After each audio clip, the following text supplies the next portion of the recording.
on 105.9 FM and streaming worldwide on the WMAL app. O'Connor and Company.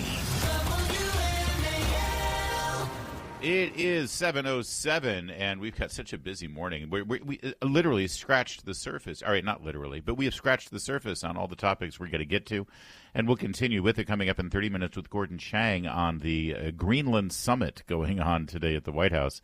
8:35 brings us Joel Pollack on the passing of his friend, the man that he's writing a biography of right now, Scott Adams, creator of Dilbert, who left us yesterday. It's Larry O'Connor with Bethany Mandel, the proprietor of the Mom Wars Substack. Good morning, Bethany. Good morning. I can't wait to talk to another mom warrior. Yes, that's who we've got here with CARRIE SEVERINO. She's awesome, president of the Judicial Crisis Network. Boy, what a day you had yesterday, from monitoring the ongoing arguments before the Supreme Court and then commenting on it all across the media. Great to have you with us, CARRIE. Thanks for carving out some time. Great to be here. Yeah, it was a great set of arguments yesterday. It was a fascinating thing to listen to. I heard the audio of it all afternoon, and it seems to me that the fundamental challenge here for those who are trying to fight against the laws in Idaho and in West Virginia that would prohibit biological males from competing in sports that were set aside and designated for biological females per Title IX is that they are reluctant to even define what male and female is. That's kind of a problem when it comes to the law, isn't it? Yeah, that was one of the strangest interactions yesterday, was Justice Alito saying, so if we want to talk about sex discrimination, we have to know what it means to be man or woman. What does that mean? And they're like, well, we don't really have an answer for you. So it's like, I don't know what a woman is, but I know that this guy is one. I mean, yeah. It doesn't make any sense, and it is really it should be so obvious. It's strange that we live in a world where this isn't as obvious as it is, but I think it's encouraging to see that I believe the arguments are going the right way, which simply, I mean, it's a very low bar. It just means that states have the right to say women's sports are for women, and it doesn't even require them. But, hey, that's a good start. It is a good start. And there are two laws here, and if you could just briefly, before Bethany gets in here, describe the distinction, because they were two separate arguments, Idaho and West Virginia. Why were they different? What was different about them? And secondly, if you could, the invocation of the 14th Amendment on this, which I'm pretty sure when that was being debated in the final months of the Civil War, to grant legal constitutional status to the enslaved Africans who were here and such, that in no way did anyone debating that think that it would then translate into letting boys play against girls in baseball. Absolutely not. No, so we had Idaho and West Virginia, and the laws weren't really different in any way that was significant for the court's arguments. The big differences were in West Virginia, we're talking about a high school student. In Idaho, we're talking about a college student. Idaho only dealt with the Equal Protection Clause. And West Virginia, the case involved Title IX as well. And of course, that's the civil rights, the Title IX of the civil rights laws talk about trying to have fairness between boys and girls in school, and particularly in school sports, is relevant for this. So that's what makes it so you have to have equal numbers of scholarships for women's sports as for men's sports at the college level, for example. And they sometimes do that. There are two cases that prevent slightly different facts, so that maybe, if the justices felt like there was a big difference between a college or a high school athlete, or in this case, there were some questions. The college athlete now, it hasn't gone out for track this year and maybe isn't going to be trying to run women's track again. So does that case just moot? Well, this way it's kind of belt and suspenders. You know what? Even if you didn't think we should be hearing that other case, we've got enough different people here that we know we can reach this issue. Gotcha. So you tweeted yesterday, along the same lines. Meanwhile, on the emergency docket, Justice Kagan called for a response in Mirabelli versus Montana, a California case about whether schools can secretly transition school children. Man, it's a shame that the Supreme Court is shying away from all of these hot button issues. What's going on there? Exactly. Well, so this is, as you know, this is an issue that's coming up in so many places. And the Supreme Court recently had this decision in Maryland saying you can't secretly put things in the curriculum, right? Well, now what California is doing, and I'm sure they're not the only ones, secretly transitioning kids. There was a district court that said, hey, if the Supreme Court says that the parents get to know the reading list, they sure as heck get to know if their child is being socially transitioned behind their back. And then you had the Ninth Circuit, ever kind of crazy, that said, actually, no, we think they don't have to do this. Justice Kagan did the right thing. They basically appealed to the Supreme Court just in the interim. While we're deciding the case, can you at least stop hiding things from parents? And Justice Kagan recognized this is an important enough issue because she's in charge of the Ninth Circuit that has to go to the full court. They're going to have the state respond. So the court's going to weigh in just, again, on the interim issue of, in the meantime, do you have to tell the parents? And then it might come back to the court again for a full oral argument session too. My eyebrows literally were raised that Kagan decided, yes, this is important enough to be heard. That's fantastic. CARRIE SEVERINO is our guest, Judicial Crisis Network. So you've said that based on your observation, you believe that this is going to go the way of sanity and that the states will not be compelled to allow men and women's sports. That's your tea leaf reading? That is my tea leaves. I think we can count to at least 5 justices, maybe 6. You know, there were some concerns about picky details of how the different challenges were going to go. But I think you could see either on the Equal Protection Clause analysis, as I didn't even get into the 14th Amendment. This is a 19th century document, right? And this is clearly not involved in Title IX, which specifically talks about sex, like the word sex, which at the time in 1964 clearly meant sex. I mean, obviously, right? and so I think the information there is so basic, and if you've got originalist justices, which we do in a majority on the court, I think you have to recognize that this is a reasonable law. Even Justice Kagan, which was again amazing to me, said this in terms of the Equal Protection Clause. This at least looks facially constitutional. It's not the kind of thing where, no, you could never do this. Her question was just, are there some individuals that you have to kind of grant exceptions to? But that, I thought, was a stunning admission. This is clearly the type of law that states ought to be able to pass. Let me move a little, because you said this doesn't compel states to restrict sports for just men and just women, but it allows them to do it. Can I just take this one step further? Since the the Idaho case involves collegiate sports, that means that you could have the eventuality for interstate, because in college sports you start competing against other states. So could that be an interstate commerce issue at some point, or could they address that now, considering, sure, Idaho might ban men from competing in women's sports, but if Maryland allows it, that gives Maryland an unfair advantage?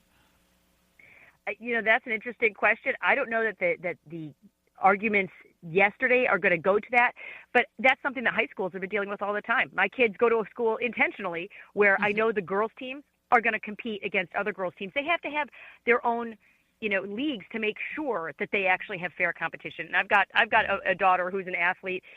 She's excellent. She wins medals. I don't think she could do that against boys. Yeah. Carrie, we got to leave it there, sadly. But could I get one quick answer from you? Is there any indication as to when we might? There's 2 sort of timely decisions we're waiting for. One on tariffs, and one on the redistricting issue, the Voting Rights Act, that many states are hoping will get decided before the primary season for the 2026 midterms. Any indication as to when those decisions might be coming in? The court is announcing decisions this morning at 10, but they never tell you ahead of time which ones it is. So this happened last week, and everyone thought maybe it's tariffs, and it was nothing. I mean, it was a different case, but it's important to someone. So it could be as early as today, but I think it also could get pushed on maybe even until all the way till the end of the term at this point. So there's no way to know. All right. Well, if we have those big decisions today, maybe we'll talk to you tomorrow, CARRIE SEVERINO. All right. Thank you for joining us. That's Judicial Crisis Network. Carrie's the best. 7:15 WMAL. WMAL, making sense of the news. Live from the Home Paramount Pest Control Studios. Home Paramount, the leader in pest control since 1939. It is 7:17, and you know that election that they just had in Virginia, Bethany Mandel? Oh, I remember it. didn't go well for our side. But that Abigail Spanberger, I think she got a lot of people to vote for her because she explained that she wasn't one of those crazy AOC, Bernie Sanders, Rashida Tlaib squad type, left-wing, liberal, crazy Democrats. She's just a mom who shops at Talbot, right? Yeah, she's a soccer mom, and she's a former CIA agent, and she's all about law and order and sanity. Remember, there was a big leak, I remember, after I want to say it was the 2020 midterms, maybe, where she railed against AOC and the squad because of their defund the police rhetoric, remember? And this was very strategically leaked to the media that during a caucus call of the Democrats in the House, Abigail Spanberger went nuts on them, saying, you guys are crazy. This whole defund the police thing, you're getting us killed out there politically. That's a loser, right? Of course, her team leaked it because, did I mention she's a former spy, CIA agent? She knows how to manipulate the media. But when she planted that out there, the narrative was set that Abigail Spanberger was a moderate. She was a sane, rational, normal, pro-law and order Democrat, right? You remember that? Mm-hmm. Yeah, no, that doesn't exist. No. Narrator. It really doesn't. And in fact, Abigail Spanberger, now that she's won the governorship of Virginia, she's letting her freak flag fly. Here she was last night on Colbert. And what I learned every single day in law enforcement is your ability to do your job is built on trust. And what we are seeing day in and day out when people are going in, wearing masks, terrifying communities, is that they're breaking down that trust. And it is actually impeding the ability to keep our communities safe, to enforce the law. Yeah, so anybody who looks at the situation in our country right now and the radical, oftentimes violent activists on the street who are trying to impede, dismantle, and ultimately defund immigration enforcement, and you see that the problem is the immigration enforcers and the federal agents, you're a radical, and she is a radical. Yeah. No, I mean, it's really a shame because it's not like Virginia doesn't have issues with violence and illegal immigrants committing crimes. There's a lot of gang activity in our area, and had she actually run on, ICE are the bad guys here, ICE are the enemies, perhaps things would have gone another way. I mean, I think our listeners are too smart to have fallen for her shtick. But I wish more people would just use common sense. There is no such thing anymore, and I wish that I was wrong. As a moderate Democrat, they all swing very hard to the left eventually, and she just did it early. She's an overachiever. Yeah, listen to this statement again, 16A, Spanberger talking about ICE's conduct. Again, this is a woman, she didn't, as Congress, when she had a majority in the House, she didn't make any move to undo the laws that ICE is enforcing right now. This is what drives me nuts about these Democrats. They debate the law, they write the law, they vote on the law, they celebrate, and they flex their muscles. Look at me, I'm tough on immigration because I passed this law. And then the second, the federal agents are charged with enforcing the law that they got so much political benefit out of passing, they go nuts. It's like, you passed this law. You did nothing to reverse this law when you had the ability to do so as a congresswoman, and now you're screaming at the federal law enforcement officers who are charged with enforcing the law that you benefited from politically. So listen to her characterization of ICE, 16A. Wearing masks, terrifying communities, is that they're breaking down that trust. Terrifying communities. This really, really gets me in my. What is it? Gets me in my craw? Sure. Is that? Why not? Yeah, let's go for it. The criticism of ICE for wearing masks, they are wearing masks to protect themselves and protect their families because their lives are at risk doing their jobs. Yep. They should be defended, especially when it comes to this issue, because people like Abigail Spanberger and the folks who were obstructing ICE in Minnesota, all of these people are endangering the lives of these federal agents who are just trying to do their jobs. Yeah, and let's talk about terrifying communities, because you're right. There are some communities out there who are terrified when ICE comes rolling into the neighborhood. I'm not. Do you know why? Because I haven't broken any immigration laws. Yeah. Because I'm not a criminal. There's Because no reason for me to be scared. So she's right. They are terrifying communities. They're terrifying criminals. Yeah. And she is defending the criminals and putting the target on ICE agents' backs. I'm predicting it now. In Virginia, in 2026, we will see a surge of ICE agents, and Abigail Spanberger as governor will be George Wallace standing in the schoolroom door. It's 7:23. Now on 105.9 FM and streaming worldwide on the WMAL app. O'Connor and Company. It is 7:36. Good morning. Thanks for tuning into O'Connor and Company. Coming up at 8:35, really looking forward to a conversation with my dear friend Joel Pollack. I know him and work with him from Breitbart for over a dozen years. He's now opinion editor at the California Post, New York Post version, California's version of the New York Post. He was friends with Scott Adams and actually was working as his official biographer right up until his death yesterday. Joel Pollack will be joining us to talk about the passing of Scott Adams at that time. It's Larry O'Connor with the proprietor of the Mom Wars, Bethany. I want to call you Bethany Shondark. At least you didn't call me Julie. Bethany Mandel. Bethany Mandel, you can find her at the Mom Wars podcast and Mom Wars Substack. And you mentioned Julie. It's a good timely opportunity to let you know that Julie, if you have not heard this week, she would normally be here, Julie Gunlock, but she suffered a health emergency last week. She is out of danger, but she is going through a recovery process.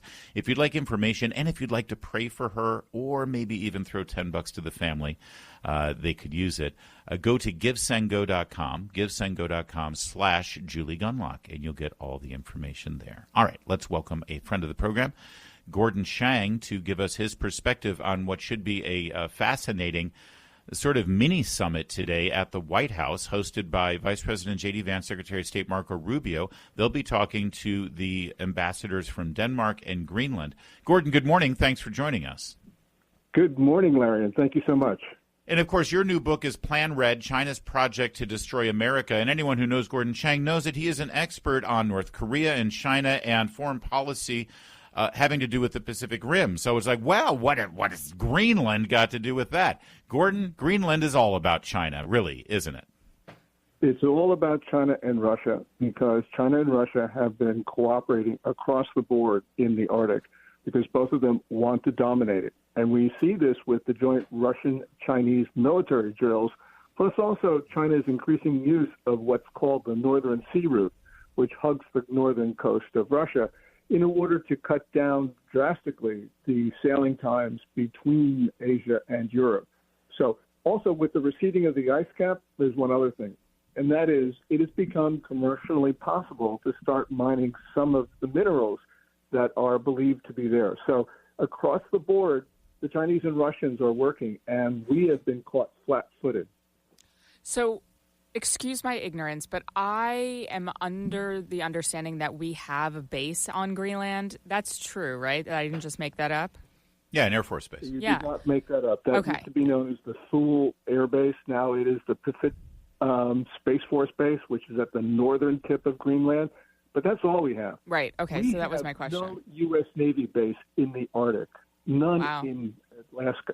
So you can see how underpowered we are in an increasingly hostile part of the world.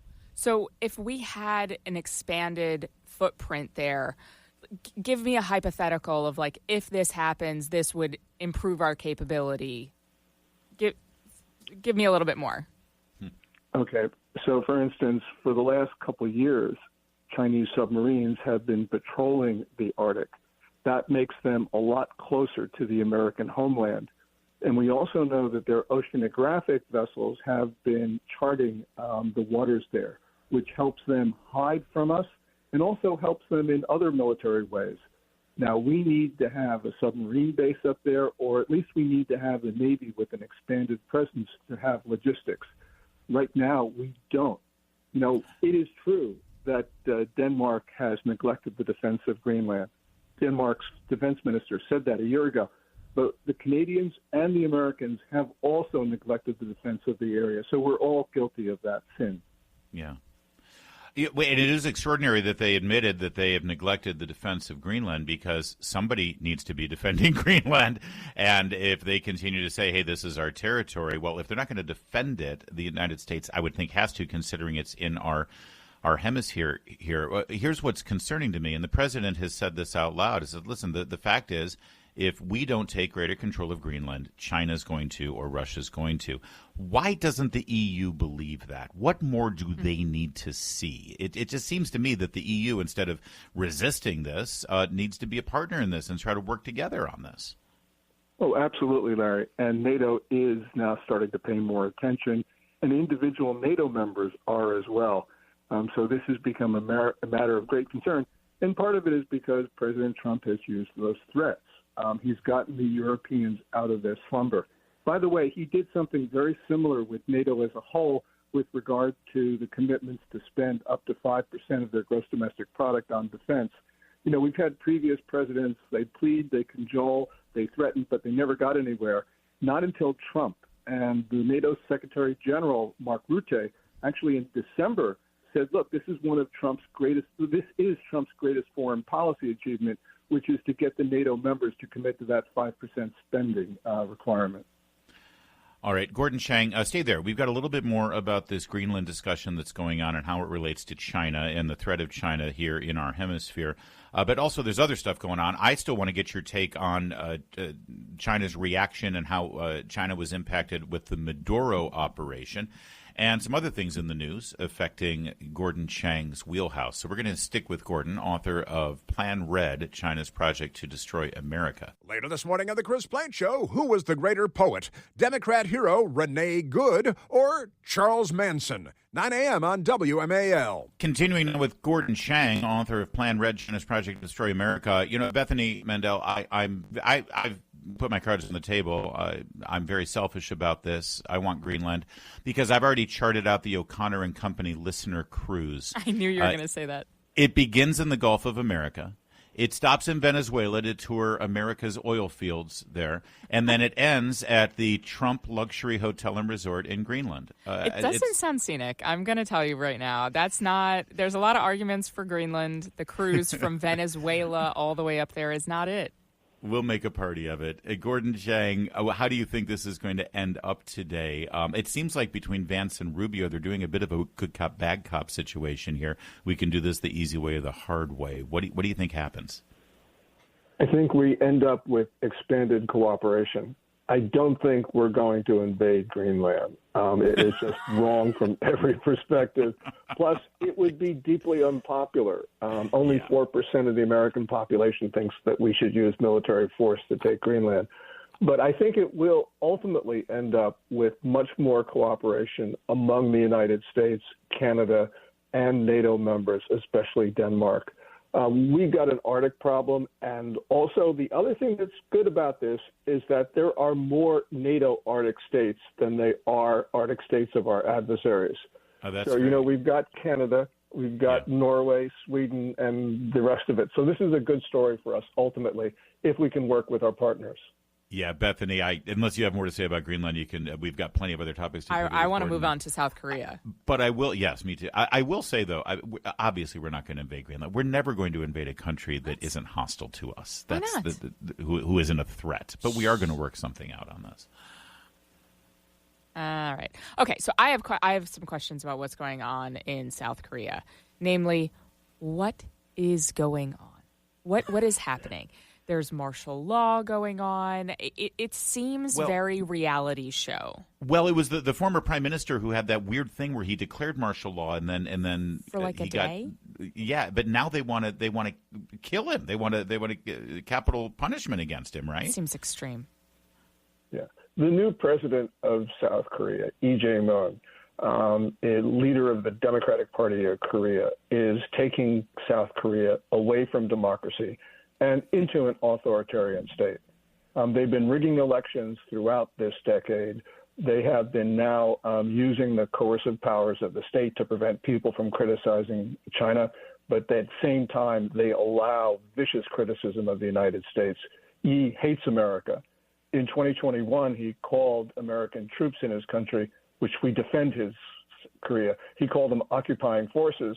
And even more explosively, he blamed us for the continuation of the Japanese occupation of Korea. Wow. So we've got a problem. We have a military treaty with Korea to defend it. Most Koreans love us, but those Koreans who are in political power, those in their 60s, actually abhor us. Many of them are communists. Many of them are close to being communists. Almost all of that political system is now geared to getting rid of the United States out of Korea. They can't do it, but that's what they would love to do. What should the Trump administration's position on that be? I think President Trump needs to speak clearly against the execution of Yoon Suk-yeol, the previous president, who was legitimately using his powers when he declared martial law. It was politically stupid, but it was actually the right thing for him to do because Yi and the Democratic Party of Korea were paralyzing the government with something like 36 impeachment motions. So the president had to do something. He did the wrong thing, but he should not have been removed for that, and certainly he should not be tried for insurrection. Yeah, he shouldn't be facing capital punishment for it. That's crazy. It seems like the constitutional process worked and took care of what was an extremely bizarre, erratic situation. Real fast, as you see the protests in Iran, how does that affect China? And you can add Venezuela into your observation as well, because it sure seems like China is on its heels right now. Yes, both Iran and Venezuela were Chinese proxies, Iran being the more important of them because China was getting a very large portion of its crude oil at discounted rates from both of those countries. And clearly that's not going to come from Venezuela anymore. Trump will sell oil, but he won't sell it at discounted rates. And who knows what's going to happen in Iran. But China right now is suffering setback after setback in the Middle East, especially since May of last year when Trump went to the 3 Gulf states. Yeah. Hey, Gordon, real fast, because it's like everybody says, yeah, China was getting their oil from Iran and Venezuela. Last I checked, there were international sanctions against those countries. Why do we keep pretending that China is in some way a fair and honest broker on the international scene? Everyone on the planet knows that China was getting oil despite those sanctions. So why do we pretend that they're a friend? Why did we ignore Osama bin Laden after he killed 6 Americans by bombing the North Tower of the World Trade Center in 1993? Because we're Americans. We're oblivious.